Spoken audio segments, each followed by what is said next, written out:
Chapter 19. Holding on when God says no. God doesn't waste our pain.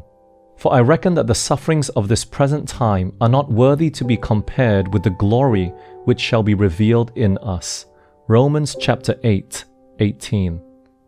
This may seem like a rather odd chapter title, considering it's in the section Divine Keys to Answered Prayer. However, I believe God is looking for those who will hold on and trust Him, not just when He answers their prayers the way they hope, but when He also says no. We must remember that no is an answer too. It's inspiring to read stories of faith and how God has answered prayers in miraculous ways in the lives of others. But if you aren't seeing those same kinds of answers in your own life, if you are dealing with some deep sorrow or crushing blow, or if you just feel that God is ignoring your cries, you may be tempted to despair. What about me, God? I've cried and prayed. Have you forgotten about me, you may ask? At times, we've probably all asked these types of questions, and so have countless other Christians throughout history. After all, while God delivered Daniel from the lion's den, there are other Daniels whom He's allowed to die. Just read Fox's Book of Martyrs, and you will learn of many sincere believers who died for their faith over the centuries. Many are still dying today. Larry and Mindy, two of my friends from college, know what it's like to suffer loss and wonder about unanswered prayer. As missionaries, they have dedicated their lives to service, but life overseas hasn't been easy. Several years ago, their 4-year-old son died of malaria. They prayed, they cried, but still there was nothing they could do. If that wasn't hard enough, just recently, Larry's father, Michael, a mission pilot who has served the church for years, was killed in a tragic plane crash. I'm sure Larry's father prayed for protection that morning, just as he has every other day. Yet for some reason, God allowed him to die, along with 3 of his passengers. Thankfully, despite these unexplained losses, this young couple continues to press on. We can't really make sense of these types of tragedies outside of heaven. We just have to trust God and hold on to His word, knowing that we are just experiencing a small part of the suffering that Christ already experienced on Calvary. The Bible tells us, "Beloved, think it not strange concerning the fiery trial which is to try you, as though some strange thing happened unto you. But rejoice, inasmuch as ye are partakers of Christ's sufferings, that when His glory shall be revealed, ye may be glad also with exceeding joy." 1 Peter chapter 4, 12 and 13. While I've lost loved ones, I haven't dealt with personal tragedy as deeply as many I know. However, there are prayers I've prayed for over 20 years now that I still haven't seen God answer. But that doesn't mean I've stopped praying. There are also people for whom I've prayed for healing and sadly watched die. Honestly, I don't think that this side of eternity will ever be able to understand why God answers some prayers and others He seems to pass by, why He allows some to be healed and others to die, why He works marvelously for some and others He allows to walk through the valley of suffering and shame. But one thing I know, He doesn't waste our pain. As my friend Janet Page, who has dealt with personal tragedy, often says, if we surrender our sufferings to God, He will use it for His glory. Nothing is wasted in God's kingdom. The Bible tells us God stores all our tears in a bottle. Psalms 56 verse 8. And even through times of confusion, silence, and loss, He is still at work in our lives. The story is told of a woman who struggled with unanswered prayer. One night, she had a dream in which she saw 3 other women kneeling in prayer. As they knelt, Christ drew near them.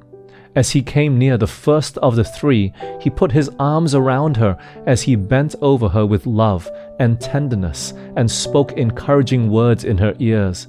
She smiled in response. Then he moved on. When he came to the second woman, he stopped and gently put his hand upon her bowed head, giving her a look of encouragement and approval. But no words of love were spoken. The third woman who was bowed in prayer, he seemed to pass by without so much as a word or a glance. The dreaming woman thought to herself, how much he must love the first woman. To the second one he gave approval, but not the same love. And the third woman must have disappointed him or hurt him deeply, for he did not even stop to speak to her or give her even a glance or a touch. I wonder why he has so much displeasure in the third. While she was yet in the dream, the Lord came and stood before her, speaking tenderly to her. O woman, how wrongly you have interpreted my actions. Let me tell you why I acted as I did. The first kneeling woman needs all the evidence of my love and tenderness to keep her feet in the narrow way. Without it, she would fall. The second woman has a stronger faith and love, and I can trust her to trust me however things go and whatever people do. The third, whom I seemed not to notice and even to neglect, has faith and love of the finest quality. And her I am training by quick and drastic processes for the highest and holiest service. You see, he continued, she knows me so intimately and trusts me so utterly that she is independent of words or looks or outward intimation of my approval. She is not dismayed or discouraged by any circumstances through which I arrange that she shall pass through, or by the yet unanswered prayers that mark her way. She trusts me when sense and reason and every finer instinct of her natural heart would rebel, because she knows that I am working in her for eternity, and that what I do, though she knows not the explanation now, she will understand in the future. The Lord continued, I am silent in my love because I love beyond the power of words to express, or of human hearts to understand. Trust me, my child, I have not forsaken, nor forgotten, but I am preparing this woman and you for even greater blessings.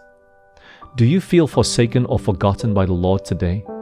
Know that you are not, even if you don't feel His presence. Rest in the assurance that He is near. For the Bible tells us that He will never leave us nor forsake us. Hebrews 13:5. Through sincere prayer, we are brought into connection with the mind of the infinite. We may have no remarkable evidence at the time that the face of our Redeemer is bending over us in compassion and love, but this is even so. We may not feel His visible touch, but His hand is upon us in love and pitying tenderness. It may be hard to imagine right now, but we are told, in the future life, the mysteries that here have annoyed and disappointed us will be made plain. We shall see that our seemingly unanswered prayers and disappointed hopes have been among our greatest blessings. Ellen White writes the following profound statement in regard to unanswered prayer. When we do not receive the very things we asked for, at the time we ask, we are still to believe that the Lord hears and that He will answer our prayers. We are so erring and short-sighted that we sometimes ask for things that would not be a blessing to us, and our Heavenly Father in love answers our prayers by giving us that which will be for our highest good, that which we ourselves would desire if with vision divinely enlightened we could see all things as they really are. When our prayers seem not to be answered, we are to cling to the promise, for the time of answering will surely come, and we shall receive the blessing we need most. But to claim that prayer will always be answered in the very way and for the particular thing that we desire is presumption. God is too wise to err, and too good to withhold any good thing from them that walk uprightly. Then do not fear to trust Him, even though you do not see the immediate answer to your prayers. Trusting God, even when we don't see what He's doing, is kind of like riding an aeroplane. I've flown a lot internationally, and I love the little screen on the back of the seat that tells me where we are as we fly. Somehow, for some strange reason, watching this screen brings me comfort. However, not all airplanes are equipped with this beautiful feature, so even when I can't see where we are, I have to trust that the plane is still taking me in the right destination, and I choose to stay in the plane. That's what learning to trust God is all about. Although He doesn't always show us where we are or where He's taking us, we have to trust Him, and above all, we have to stay in the plane with Him. If we don't, we are asking for disaster.